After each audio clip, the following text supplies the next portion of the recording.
Akkurat.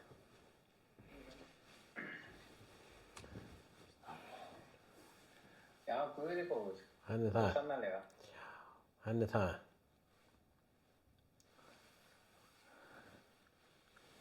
Hvað klukkan þín? Hún mín 1 mínútu yfir. Já. Mín 1 mínútu yfir líka. Fólk svona aðeins að detta inn á fundin ennþá, leyfum fólki að gera það. Og við erum alveg að byrja bara eftir örfá sekúndur.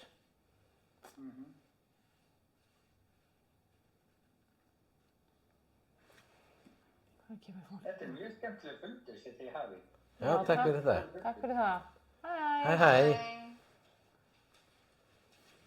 Nú ætlum við bara að íta hérna á live. Ok, þá skulum við bara fara að byrja. Já, bara hjartanlega velkomin þeir sem eru komin inn á Zoomið. Við vorum að kveikja líka live. Erum live á Facebook, TikTok og á Zoominu. Klukkan 9 og Einar ætlar að vera með orðið í kvöld og fundarefni orð Guðs. Og í lokin eins og alltaf að þá ætla ég að leiða hugleiðslu bæn. Og ég ætla bara að leyfa anda Guðs að leiða það en hugleiðslubænin snýst fyrst og fremst að taka á móti orði Guðs og þessum kraftaverka krafti sem í orði Guðs. Amen. Og velja það að setja orð Guðs inn í hjart okkar. Og þannig já. Amen. Fyrir svo vel. Já. Við byrjum að leggja fundin í Guðs hendur. Já, kæri Faðir, ég bara þakka þér fyrir að þú ert með okkur og Jesús, þú sagðir að þegar við kemur saman í þínu nafni þeir eru mitt að meðal. Og ég þakka þér fyrir að þú ert meðal okkar núna alltaf snert okkur og gera okkur ríkari þegar við förum að fundinum heldur en þegar við komum inn á hann. Af því að þú ætlar að metta okkur með þínu orði. Í Jesú nafni, amen. Amen. Í Biblíunni, fyrstu Mósebók, talað að Guð skapaði heiminn með orði sínu. Guð talaði, það varð. Og svo mikill krafturinn að þegar stjörnufræðingar eru að rýna út í geiminn með alls konar svona sjónaukum og tækjum, þá sjá þeir að heimurinn ennþá að þenjast út. Og krafturinn enn að verki. Guð talaði og allt sem við sjáum og allt sem við sjáum ekki til, var til fyrir orð Guðs. Af því að það kraftur í orði Guðs. Kraftur sem var til að skapa alla þessa veröld. Og í Hebreabréfinu 11. kafla, þar segir, þá förum við hérna.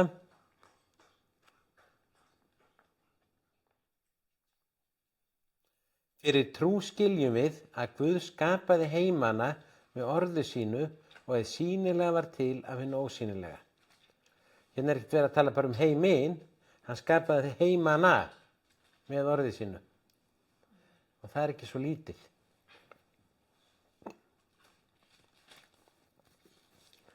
Í Jóhannesar Guðspjalli, 1. kaflan, þar talað orðið sjálft. Og það sem sérstakt við Biblíun, við það sem Guð að segja hérna, sem stendur í Biblíunni, að við tölum orðið bara svona sem einhver persóna talar og vissulega vera þannig þegar Guð skapaði himinn og jörð þá talaði hann og það varð. En orð Guðs ekkert bara einhver orð. Orð Guðs líka persóna. Og svo persóna heitir Jesú. Og í Jónas Guðspjalli notað gríska orðið logos. Og það svona eins og upphafið öll eða orsök allra hluta. Og það segir svona, í upphafið var orðið logos og orðið var hjá Guði og orðið var Guð. Hvorki meira en minna. Orðið var Guð. Og svo segir, og það verið að tala hann Jesú. Jesú var til áður en veröldin var til. Jesú til frá eilíð. Sonur Guðs frá eilíð, og ekki upphaf og ekki endir. Hann er frum orsök alls. Í Hebreerbréfinu segir að í gegnum hann skapaði Guð heiminn. Og það segir allt, hann var í upphafi hjá Guði, það er að segja Logos eða Jesús. Allt var til fyrir hann, án hans var ekkert sem til er. Og þetta er svolítið framandi fyrir okkur, svona sérstaklega vestræna menn, að frumorsök alls, orðið sjálft, sé persóna.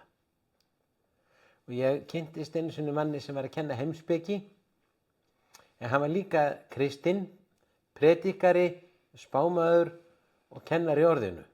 Og nemendurnir voru að spyrja hann, hvernig getur þú bæði verið að kenna heimspeki og verið að predika Guðs orð? Hann sagði, í heimspekinni, þar erum við að kenna hvernig við nálgumst hluti út frá svona mannlegri visku og kenningum. En það snertir voðalega lítið trúna vegna þess að samkvæmt kristinni trú er sem sagt sannleikurinn ekki kenningar, ekki fræði, ekki eitthvað lógík. Sannleikurinn er persóna og Jesús sagði ég er vegurinn, sannleikurinn og lífið.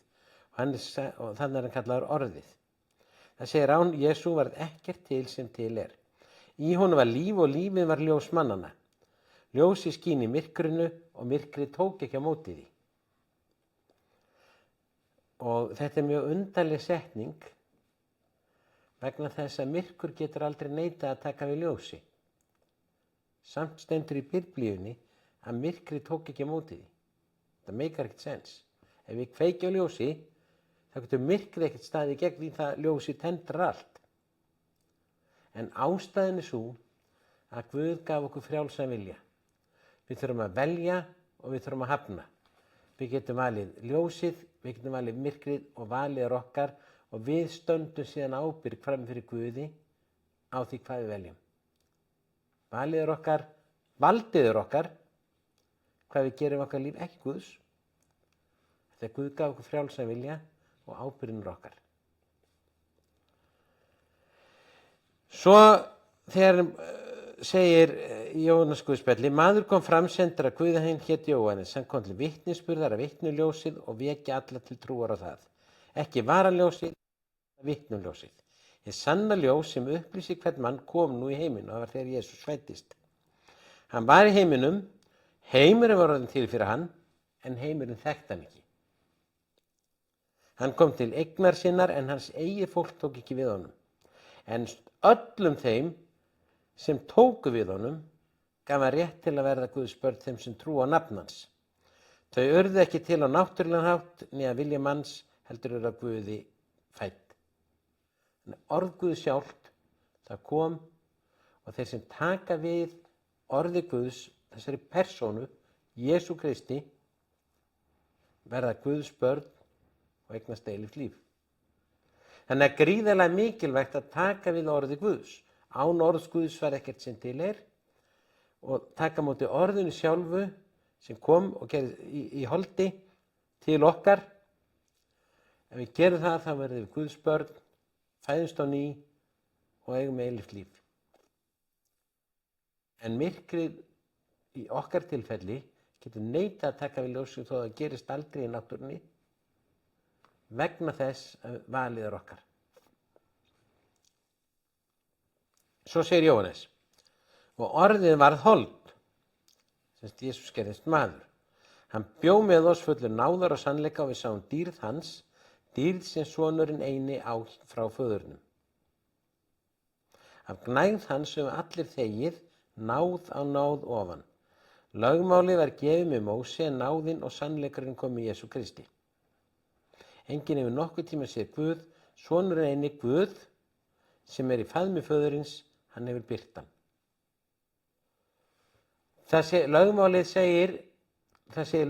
var gefið fyrir Móse, en náðinn og sannleikurinn kom fyrir Jesú Krist. Lögmálið segir, haltu boðarinn, elskaðu Guð öllu hjartsalmætt og huga náungan sjálfan þig, elskaðu þig líka fullkomlega, vertu fullkominn, þá lifirðu. Náðinn segir, Og sannleikurinn segir, taktu á móti ljósinu, taktu á móti orði Guðs, sem persóna. Hleyptu inn í lífið þitt og þú átt frið við Guð, þú átt líf og þú átt líf með Guði.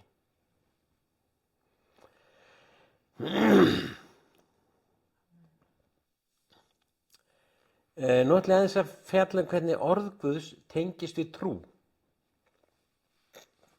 Því að það er mikilvægt, ef við ætlum að sjá orð Guðs virka í okkar lífi, að við veljum að taka við orði Guðs í trú. Og aftur komum að því sama við frjálsan vilja.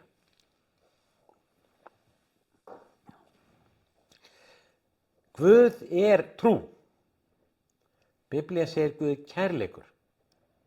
En Guð er líka sannleikur og Guð er líka trú.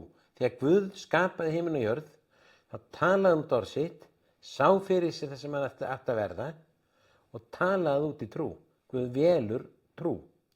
Og allt sem Guð skapar hefur trú. Þú tekur sáðkorn, hveiti, kartöflu, setur í jörðina og það er innibyggt í þetta, þessi fræ, að verða að einhverju og margfalda sig. Og það er innbyggt í okkur mennina að gera það saman í nútíma samfélagi að þeir sem eiga fjármagn þeirra fjárfesta til að margfalda. Þeir láta það frá sér, sleppa því hendinni að vissan átt til að fá meira tilbaka. Öll veröldin gengur út á trú.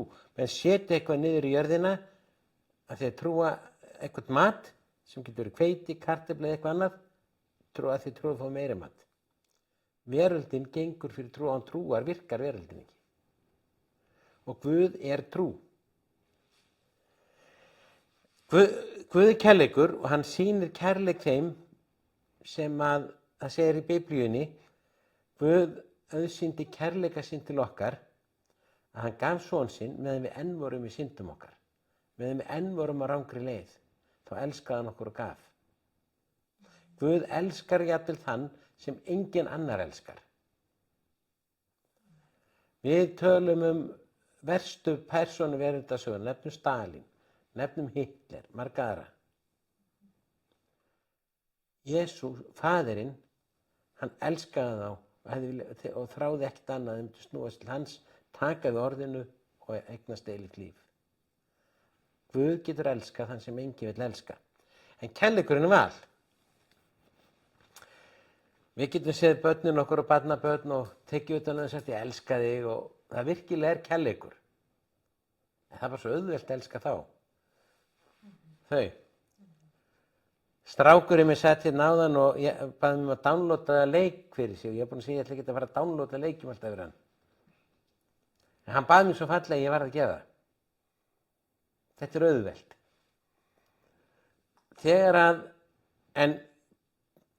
En kærleikur er líka val.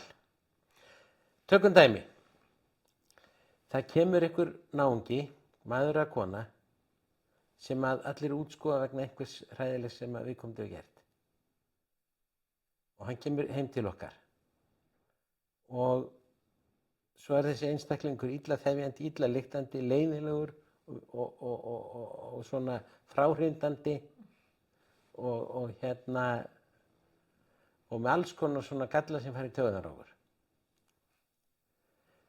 Ef við getum valið að þrátt fyrir allt þetta að elska hann, gefa hann að borða, tala huggulega til hans eða hennar og gera ekki mun á þessum einstaklingu og öðrum í framkomu okkar. Þetta er kærleikur, en hann er val. Það getur verið allt innra með okkur, segja nei, ég vil ekki elska þennan einstakling. En við veljum að sýna kærleika og þetta er meiri kærleikur heldur en við oft sýnum einhverjum öðrum sem er auðvelt að elska. Þetta er kærleikur í val. Eins er það með trú. Abraham, hann trúði Guði þegar hann var barnlaus og Guð sagði að þjóðir myndu koma út frá honum. Og þegar allt var honum mótdrægt og ekkert benti til þess að orð Guðs myndi rætast, þá trúði hann því samt. Og svo fór hann endur að hjálpa Guði, en það er önnur saga, svo fæddist Ísak. Og Guð sagði að hafði sérstök áform fyrir hann.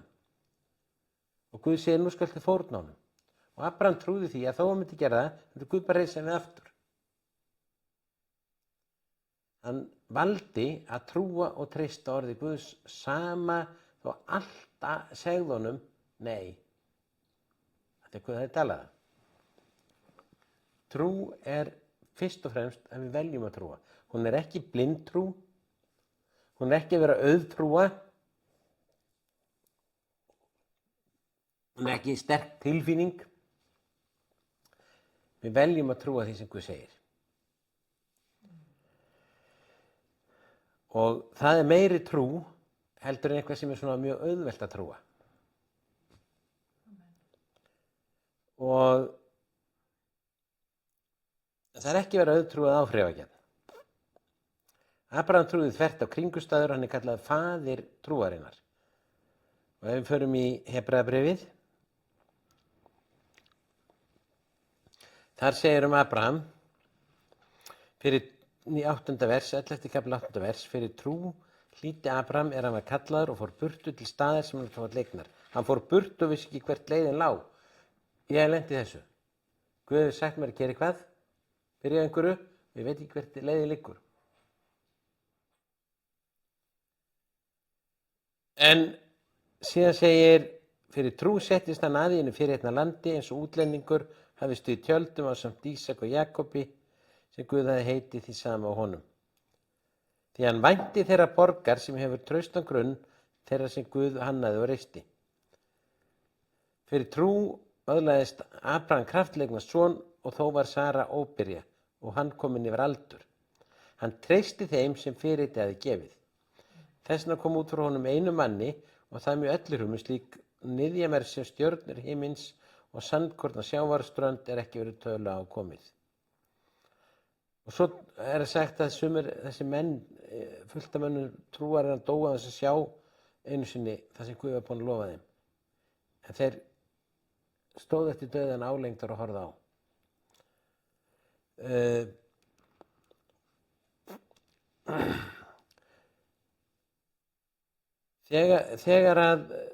Og þá komum við að svona ákveðinni tengingu á orði Guðs og trú.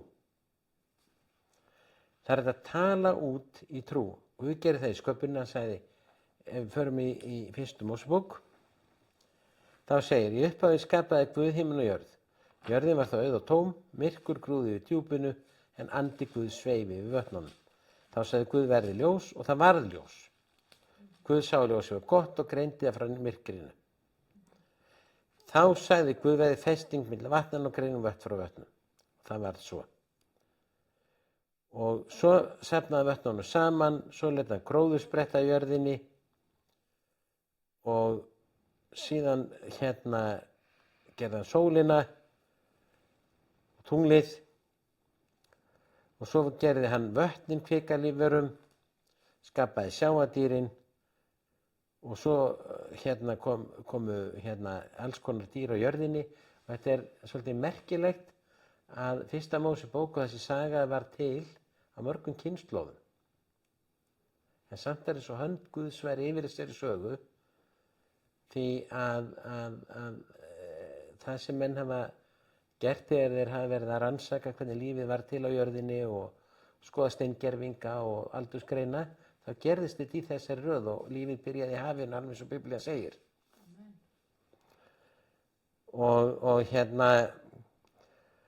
Og síðan þegar og hann gerði þetta allt af jörðinni og það er svona gert hverri lífveru af annarri lífveru. En hvað sem því líður, þá endar Guð á að gera manninn eftir sinni mynd til að drottna yfir þessu öllu. Og Guð sá að þetta var harla gott. Og fyrst gerði hann svona prototípuna, sko, sem er karlmaðurinn, og svo gerði hann masterpiece sem var konan.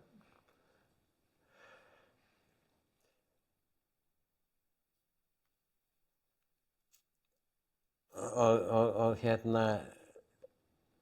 það er þannig, sko, að andaheimurinn, sko, hann veit alveg þetta, sko, því að djöfullinn vissi ef hann ætlaði að koma einhverju breytingum í jörðina að gerast gegn konuna, og þegar Guð ætlaði að gera breytingar þá fæddist Jesú á konu og þeir fyrstu sem trúðu upprisinu voru konur.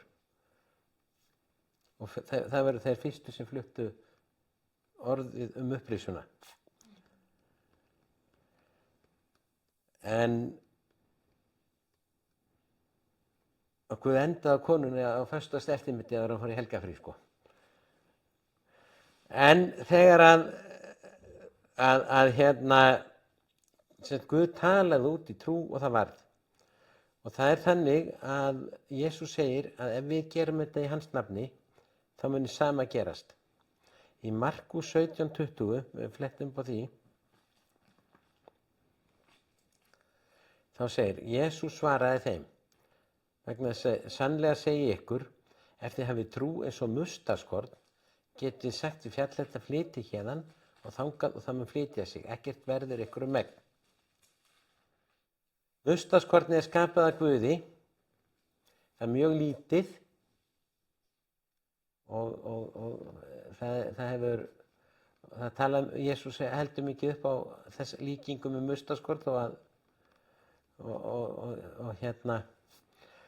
og það er þannig að hann segir þú setur örlítið korn í jörð og það verður stóri tré og fuglar heiminsins reiðar sig þar.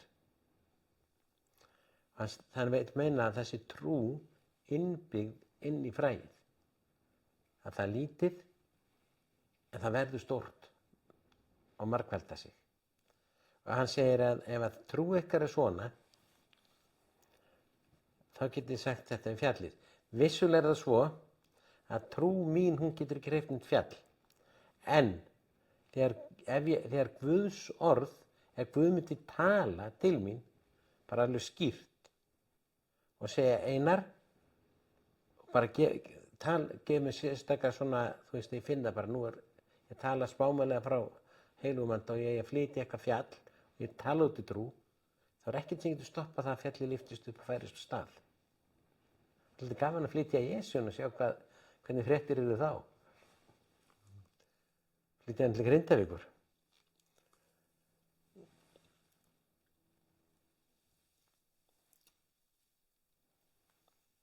Þá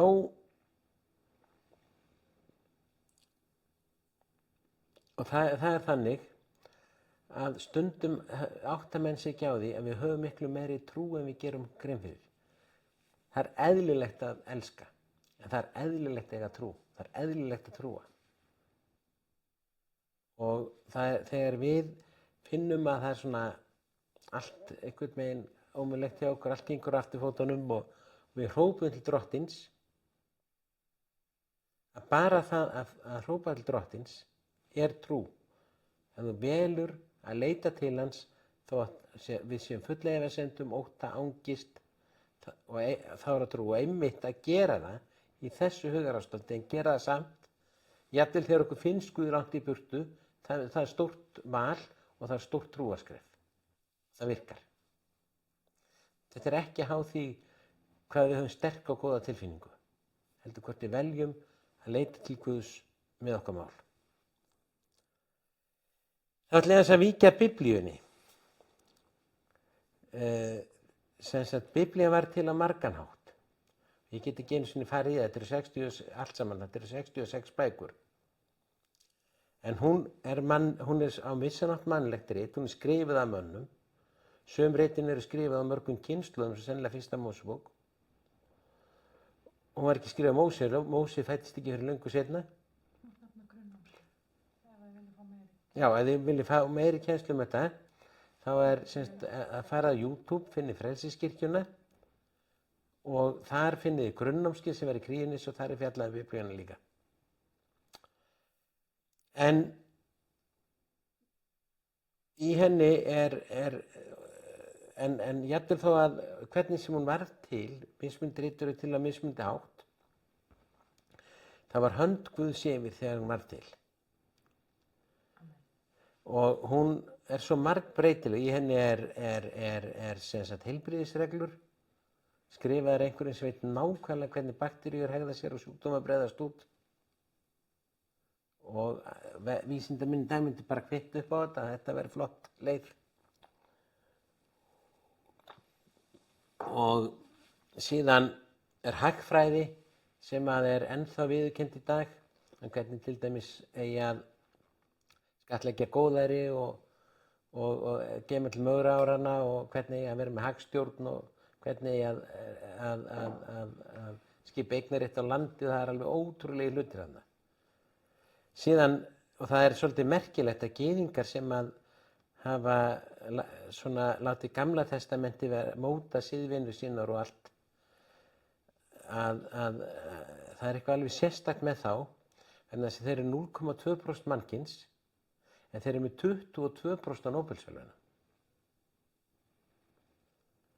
Og svo eru flestar tegundir bókmennta þarna í Biblíunni. Það sagnfræði, skáldskapur eða dæmisögur, spádómsrit, ljóð, og sum spádómsritin þau eru þannig að við getum lesið þau og verið með mannkynssögubók þar sem verið að spá fyrirfram einhverju sem muni gerast.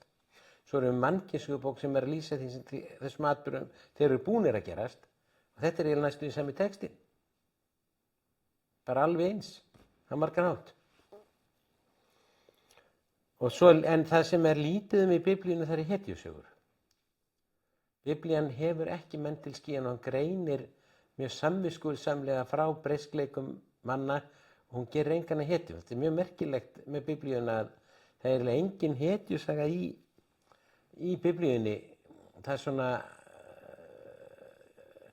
það sagt frá hetju dáðum fólks, en það ekki hafið upp. Og það sagt frá því þegar Pétur afneitaði Jesú eftir stórorðum að hann myndi ekki gera neitt slíkt.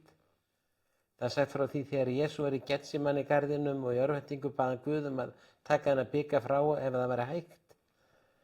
Og það svona, þetta ofsalega svona sannfærandi og frásögn sögð af ofboðslegri hreinskilni í öllum bókunum. Hún innblásin af Guði. Bækur geta haft innblástur. Við getum lesið ævintýri eftir H.C. Andersen Nýhöftin keisarans, það innblástur í því og boðskapur. Við getum lesið alls konar bækur, séð alls konar myndir og það boðskapur. Það getur góður og vondur og allavega hana. Og það ákveðin innblástur. En Biblían innblásin af Guði. Hún breytir lífi fólks, hún breytir heilu þjóðunum og hún kraftur.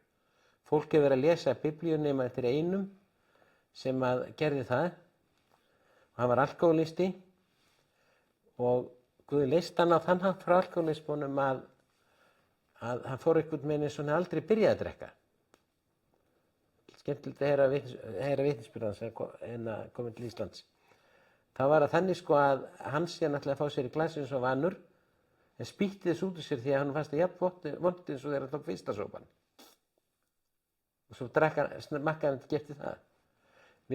Fólk að læknast, það að leysast, það blindi fá sýn, lamaði standa upp. Og líf fólks gjörbreytist út af 66 bókum sem voru skrifaði fyrir mörgum ára síðan. Það rosalegur kraftur í Biblíunni. Og ég oft velt fyrir mér, af hverju valdi Guð að setja orð sitt í bók sem svona, skrifuð á önnöðrum menningarheimum, þannig að stundum skilur maður ekki texta nema vita eitthvað menningarheiminn, skrifuð á tungumáli sem allt öðru sem okkar, þýtt svo til okkar og þá kemst text brenglast í allvel merkingin eða hún kemst ekki öll til skila. Af hverju gerir Guð bók þar sem hann flytur okkur orð sitt sem svona ofboðslega mannlegt, en samt svona ofboðslega kröftugt og innblásið. En Guð gerir þetta saman með Jesú. Orð hans gerist hann gerist maður og það kemur fram í Biblíunni að sem maður hafði hann alla mannlega veikleika líka. Hans var freistað allan hátt eins og okkar. Eina skýringunum sem ég hef líka það að Biblían bráðnauðsynleg til þess að lesa og við fáum að læra orð Guðs. Á sama tíma getur hann ekki komið í staðinn fyrir það að eiga persónulegt samfélag við sjálft orðið, Jesú Krist. Þannig að Guð bjó ekki til svona handbók, svona manúal, þar sem bara öllu er lýst svo góð að setja upp í kerfi. Af því að ekkert kerfi getur komið í staðinn fyrir það að eiga persónulegt lifandi samfélag við hann. Og eftir tala ég það hvernig við eignumst það. En hún er sko virkilega innblásin, breytir lífi fólks. Við þurfum að velja Guðs orð. Og ef við veljum að láta Guðs orð stjórna okkur, heimur að vera til fyrir orð Guðs. Guðs orð er persóna sem elskar okkur og dó fyrir okkur. Og ef við veljum það, þá breytir það öllu. Við sigurum óvinnum orðið Guðs. Í Biblíun er talað orð Guðs sem sverð andans. Það talað að sé beittar að hverju tvíeggjuðu sverði, sem smígur inn í innstu fylsni sálar, anda, liðum út og mergjar eins og orðað. Jesús sigraði allar freistingar með orðið Guðs og við getum breytt landinu með orðið Guðs. Og í Jeremíu segir land, heyr orð drottins. Það gerast rosaleg kraftaverk ef að þjóðin fer að gefa gaum orðið Guðs, og við þurfum að biðja að Guðs orð gangi út til þjóðarinnar, hann heyri það, taki eftir því og taki við því. Núna erum við búin að lifa það í sumar sko, að það er þannig þras á Alþingi að menn komast ekki frí, það er málþóf, það eru deilur og á samfélagsmiðlum eru menn að tala hver í kappi annan og það er endalaust sko fullt af orðum sem er að ganga núna út, alla vegana, sumt út frá bitur hjart og allt. En það sem þjóðin þarf að heyra er orð Guðs. Og það segir í bréfi sem Páll skrifaði Tímóteus að orð Guðs er nytsamt til fræðslu og við getum leiðrétt líf okkar með orðið Guðs. Og það er hættulegt að langa ekki í orð Guðs. Það er álíka hættulegt eins og verið með ádroskun og vil ekki mat. Það er þannig að ef menn eru með ádraskanir og borða ekki, þá hefur jafnvel gengið svo langt að þeir þurft að leggja menn á spítala og gefa þeim mat í æð. Og í Amos langar mig að lesa hérna, 8. kafla, sjá þeir dagar koma, segir drottinn Guð, að ég sendi hungur til landsins. Hvorki hungur eftir brauðinni þorst eftir vatni, heldur eftir orði drottins. Og við skulum biðja Guð að gera þetta kraftaverk í líf okkar. Gefa okkur hungur, þannig okkur langi til að borða orð Guðs. Jesús sagði, menn maðurinn lifir ekki að brauðinu einu saman, heldur sérhverju orði sem gengur fram af Guðs munni. Biðjum Guð hungur. Biðjum Guð að taka alla andlega ádroskun frá okkur og það mun umbreyta líf okkar.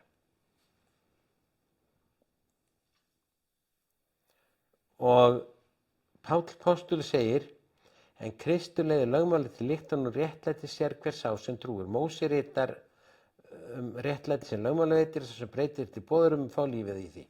En réttlæti að trúnni mælir þannig, seg ekki hjartaðinu, hver mun fara upp í heiminn til að sækja Krist ofan. Að því að Kristur er orðið. Eða hver mun stíga niður í undirdjúpið, það til að sækja Kristur frá dauðum. Hvað er það þá?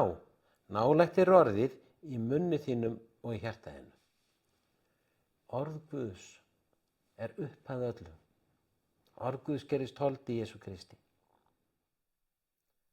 Orð Guðs er samt ekki, já, við horfum oft í Jesú Kristur bara ekki stóra himni. Einu sinni var hann í helju.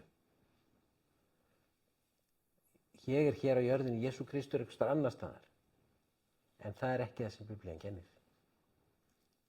Hún segir orð Guðs er í munni þínum og í hjartaðinu. Og það segir, ef þú játar með munni þínum, Jesús er drottinn og trúir í hjartaðinu að Guð hafi uppvakið hann frá dauðum, verður þú hólpinn. Með hjartanu er trú allir réttlætis, með munninu játa til hjálpræðis. Reikningi segir hver sem á hann trúir verður ekki til vansæmdar. Drottinn er fullríkur fyrir alla sem ákalla hann, því að hver sem ákalla nafn drottins verður hólpinn. Þannig að þeirri stund sem þú segir Jesús, ég trúi því að þú lifir í dag, hafi risið frá dauðum, lifir í dag og þú ert minn drottinn og Guð, þá verður hólpinn. Þá er orð hans í þér. Þá endurfæðir hann andaðinn og tekur sér bústaði þér.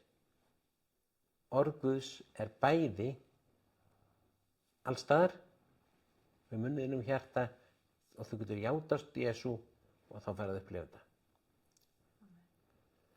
Og ég ætla að biðja með þér, ef þú vilt taka við þessu orði í fyrsta skipti, svo ætla ég aðeins að halda resturinn áfram örstutt stund. Og kæri Jesús, ég játa að þú ert minn drottinn og Guð. Ég játa að þú ert minn drottinn og Guð. Ég trúa þig í hjarta mínu. Ég trúa þig í hjarta mínu. Ég gef þér líf mitt Ég gef þér líf mitt. og takk fyrir að ég er þinn og þú ert minn. Takk fyrir að ég er þín og þú ert minn. Og þú dvelur í mér núna. Og þú dvelur í mér núna. Amen. Amen. Og ef þú hefur stigið þetta skref, þá ertu Guðs barn. Allur sem tóku við orðinu, Jesú gaf mér rétt til að vera Guðs barn, segir Biblían.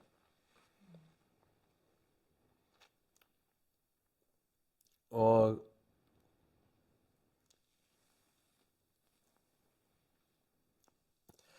mér langar að taka eitt alveg sérstaklega fyrir og það er það að það er í Sálmi 107:17 og að þessi orð eru sérstaklega til okkar þegar við erum langt niðri, finnst það klúðrun lífið okkar, hugsa allt sem við hefum gert öðruvísi í lífinu og þá hefur við verið í betra stand í dag.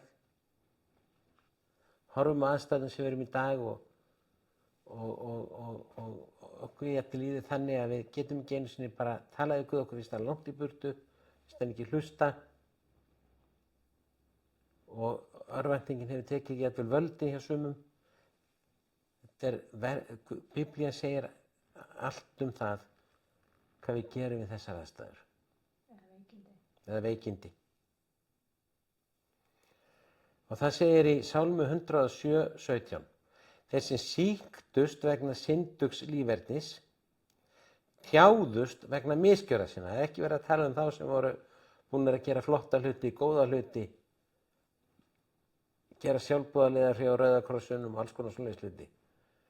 Það er verið að tala þá sem sýktust vegna syndugs lífernis og þjáðust vegna misgjörða sinna.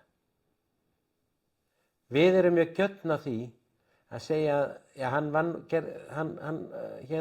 kom sér nú bara sjálfur í þetta, hann á enga vorkunn skilið. En Biblían talar ekki svona. Við getum gert það, eða gerum það stundum, en ekki Biblían. Hún talar þennan hóp sem er búinn að koma sér í erfiðar aðstæður. Og svo segir, þeim bauðu við allri fæðu og þeir voru nærri dauðans dyrum. Átröskun er ekkert nýja nálinni. Og það að menn komist í svo mikið þunglindi að hætta að borða, það er ekkert nýtt. En þarna var verið að tala hópmanna sem hefði sjálfur komið sér í þessu aðstöðu með því bara hvernig þeir lifðu lífinu og þeir voru þjáning vegna eigin misgjörða. Hvað gerðu þeir? Þá hrópuðu þeir til drottins í neyð sinni og hann bjargaði þeim úr þrengingum þeirra. Og þegar við hrópum til Guðs akkurat í þessum aðstæðum, þá er það trú. Og það er kraftur í orðinu. Það er orka í orðinu. Allur heimurinn er gerð fyrir orð Guðs, en vísindin var sannað að allt sem til er bara orka. Bara kraftur. Og svo segir, hann til þeirra sendi orð sitt og læknaði þá. Og bjargaði þeim frá gröfinni. Þeir skulu þakka drottni miskunnans og dásemdar hans við mannanna börn og færa honum þakkarfórnir og segja frá verkum hans með fögnuði, ekki þunglindi, fögnuði. Og á einu stað í Biblíunni og fleirum held ég þá er Guð kallaður Jehóva læknir. Hann sá sem læknar, sem heilar. Svo er orðið í Biblíu, I am the Lord your healer. Hann sendir orð sitt og læknar okkur. Og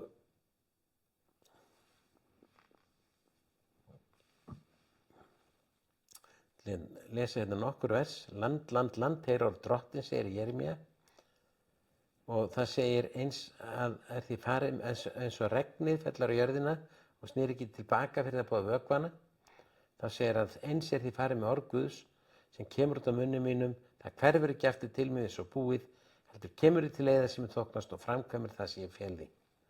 Og orð Guðs er lifandi og kröftugt, beittara hverju tvíeggjuðu sverði, segir í Hebreabréfinu. Og Rómverjabréfið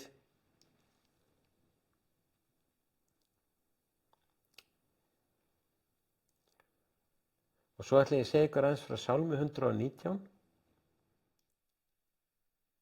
Það er það að þetta er lengsti kafli Biblíunnar og í hverju einasta versi Sálmsins er fjallað orð Guðs í einhverri mynd. Stundum talað fyrirmæli Guðs, lögmál Guðs, lög Guðs, orð Guðs, en í einhverri mynd er hvert einasta vers Guðs orð. Ef við skulum biðja saman, Drottinn, ég bið þig að senda út orð þitt og lækna okkur. Ég bið að senda út orð þitt og breyta kringumstæðum í okkar lífi, þannig að þegar við göngum frá þeim punkti sem við erum á núna, þá göngum við inn í góða framtíð, blessaða framtíð og þá framtíð sem þú hefur lagt fyrir okkur. Ég þakka þér fyrir að þú græðir, þú leysir, þú læknar og þú blessar. Ég þakka þér fyrir að kraftur þinn, hann snertir núna við öllum sem að hlusta. Og einn annan hátt þá gerir þú kraftaverk í líf okkar allar í kvöld. Í Jesú nafni, amen. Þá tekur þú við.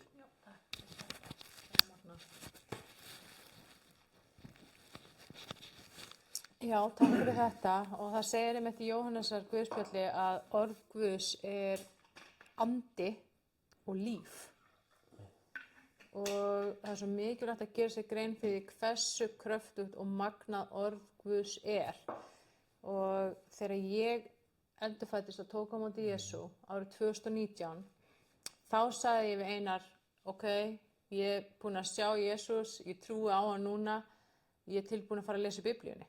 Fram að þeim tímapunkti, þá las ég aldrei í Biblíunni, vildi ekki lesa í Biblíunni, hafði engan áhuga að lesa í Biblíunni, var með mikla fordóma gagnvart Biblíunni. Og Einar sagði já, og við opnum Biblíunni og við byrjum að lesa og ég átti ekki til orð yfir kraftinn og máttinn og lífið og andan sem ég fann og umbreytinguna sem átti sér stað innra með mér þegar ég fór að lesa orðið og ég get alveg sagt að ég er ekki sama manneskjan í dag og ég var þá. Og orðið heldur áfram að umbreyta mér og þegar ég var að biðja Einar að vera með þetta orð, þá fann ég svo sterkt einmitt þetta sem að Einar var að lesa í Amos sem er vers sem ég vissi ekki af og hef ekki heyrt áður og ég stóð hérna og ég sagði Einar, mér langar svo að fá sjálf og allir þeir sem að horfa á lestur fá þetta hungur í að lesa orð Guðs, af því að stundum á ég erfitt með að setjast niður og opna Biblíuna og byrja að lesa. Það er svo margt sem að truflar og rænir athyglinni, síminn, samfélagsmiðlarnir, sjónvarpið, einhverjir þættir á Netflix, en ekkert geti gefið okkur það sem að orð Guðs geti gefið okkur. Og þegar við, eins og núna þegar við förum í þessa bæði í bænina sem Einar var að biðja á hann og svo núna í hugleiðslubænina sem við ætlum að biðja Guð að setja orð sitt inn í hjarta okkar. Þá erum við að fá ekki bara Jesús og allt það sem hann er, heldur líka þessa lækningu, þessa visku, þessa speki, kærleika, þessa trú, fá meiri trú og svo viljum við náttúrulega líka fá þetta hungur. Þannig að það er auðveldara fyrir okkur að setjast niður, opna Biblíuna og lesa. Þannig að við finnum fyrir þessari þrá, að Guð gefur okkur þessa þrá til þess að ryðja öðru burt, til þess að setjast niður og lesa í orðinu og líka að Guð gefur okkur á sama tíma spekja því við höfum anda Guðs innra með okkur og hann gefur okkur skilning og opinberun á því sem við erum að lesa þegar við veljum að setjast niður og lesa í Biblíunni. Amen.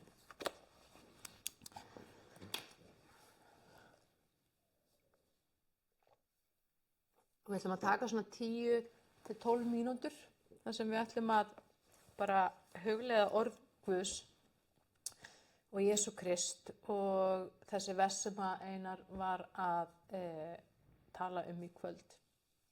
Þannig að ég ætla að bjóða þér að koma þér þægilega fyrir og bara draga djúpt inn andann. Í Jesú nafni þá legg ég þessa hugleiðslu, þessa bæn í þínar hendur, Drottinn. Í Jesú nafni þakka þér fyrir að hvert það orð sem kemur af vörum mínum orð sem þú hefur smurt og þú hefur valið, Jesús. Verið þinn vilji fyrir hvert og eitt okkar hér í kvöld. Og ég þakka þér fyrir að þú smyrð hjart okkar, að þú smyrð orðin okkar. Í Jesú nafni. Og ég þakka þér fyrir, Jesús. Ég þakka þér fyrir, Faðir, að ég opna hjarta mitt fyrir þér og ég tek við orðið þínu inn í hjarta mitt núna.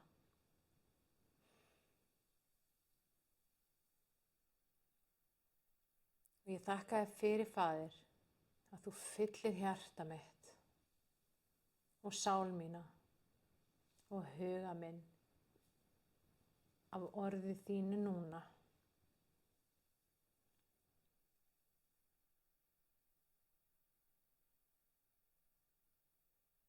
Og ég þakka þér fyrir, Faðir, að þú setur sannleika þinn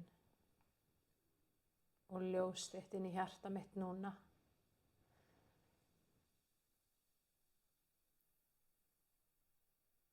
Og ég tek við þér, Jesús. Ég tek við þínu orði og ég vel að trúa á þig, Jesús. Og ég vel að trúa orðið þínu, Faðir.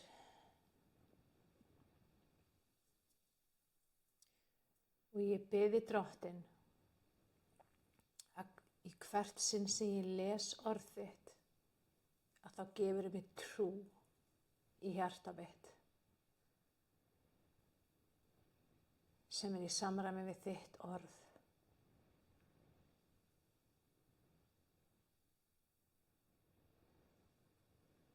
Af því að þú ert sannleikurinn.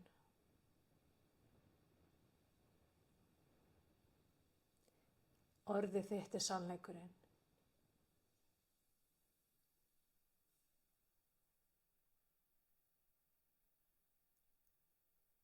Og ég þakka þér fyrir, Jesús, náðina sem þú hefur veitt mér. Og ég tek við náð þinni í hjarta mitt núna. Og ég vel að lifa og hvílast í þinni náð og í þínu orði. Í Jesú nafni.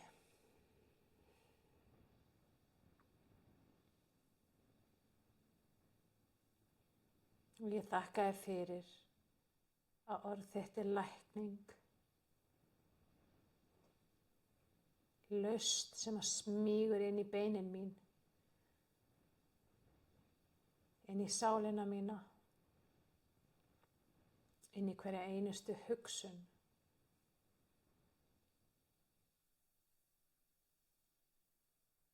Og ég þakka þér fyrir að þú, Jesús, hefur læknað mig.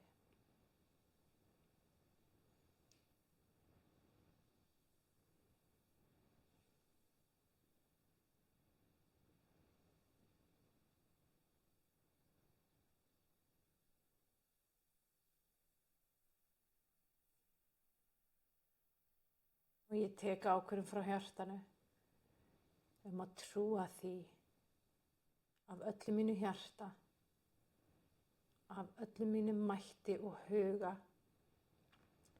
að þú, Drottinn, skapaði mig í þinni mynd.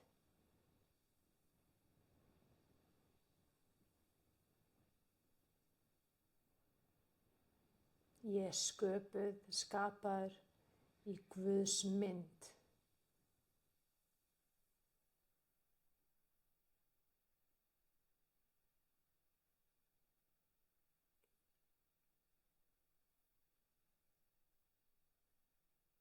Og ég þakka þér fyrir, Drottinn, að þú setur hungur inn í hjarta mitt og sál mína. Hungur fyrir þínu orði. Og ég þakka þér fyrir, Drottinn, að þú setur skilning, þinn skilning, þína visku, þína speki og þína opinberun í hjarta mitt og huga minn núna.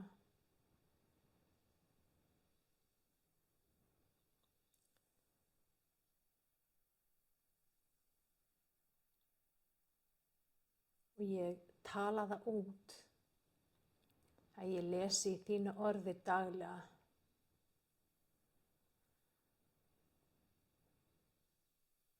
Og ég leyfi orðinu þínu, Drottinn, að móta mig, umbreyta mér og gefa mér alla þá næringu sem þú vilt veita mér, Faðir.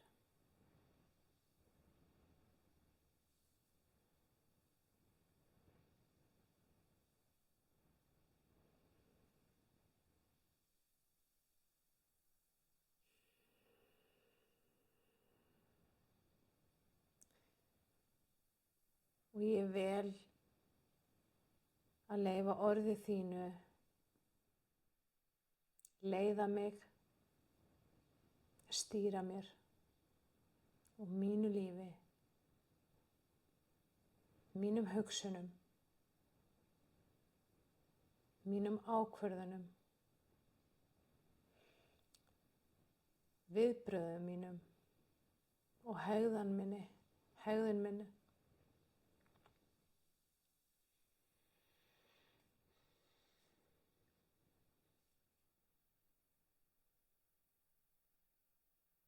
Og í allri minni breytni þá vel ég þig, Jesús.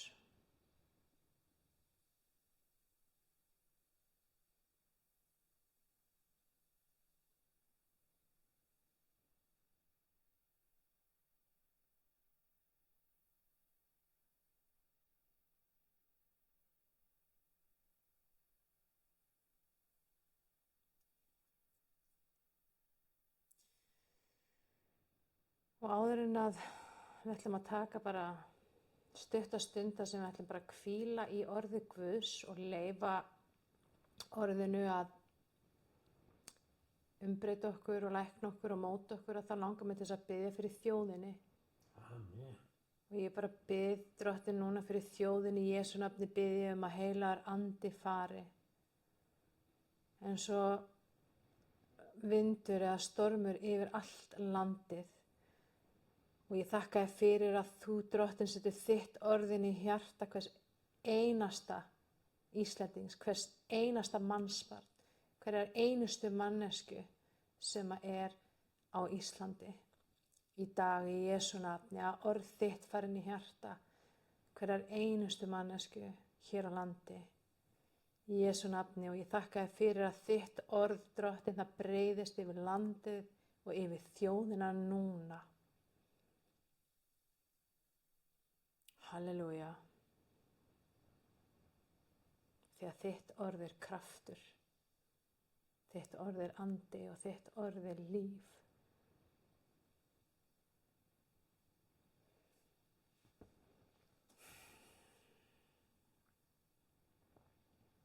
Og núna bara leyfum okkur að hvíla í orðinu.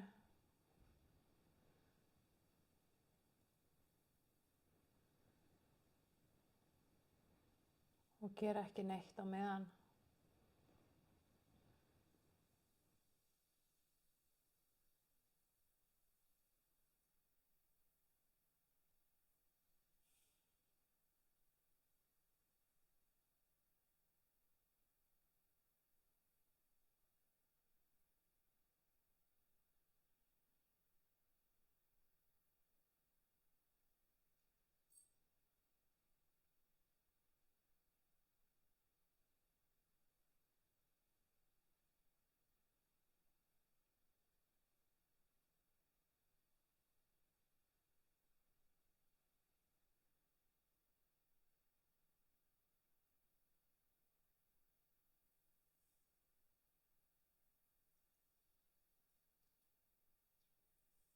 Það andi lækningar.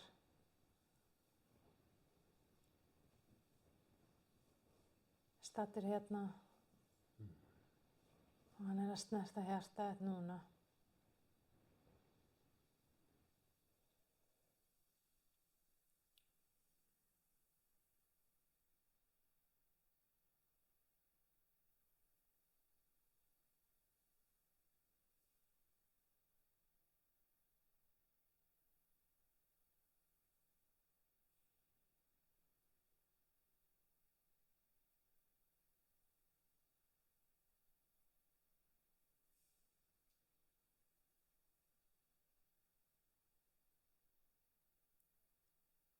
Og ég vil að sleppa öllu núna sem ekki frá þér, Jesús. Ég afhendi þér og ég sleppi þér núna.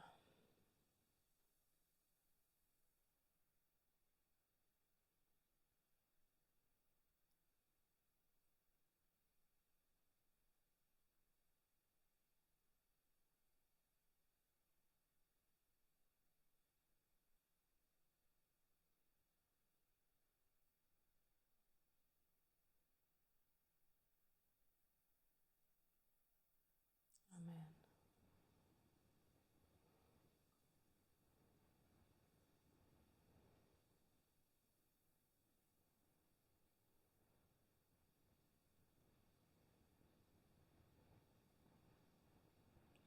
Orð Guðs að vinna í þínu hjarta og í þinni sál, í þínu líkama og í þinni trú.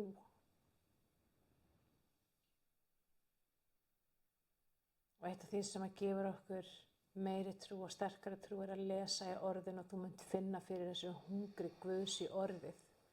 Þú munt finna fyrir þessari sterku þrá og löngu til að lesa orðið og þú munt finna fyrir því að þú elskar orðið.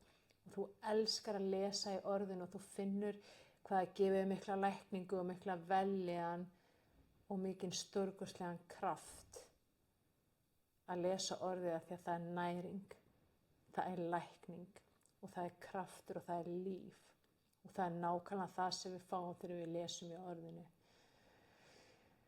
Halleluja.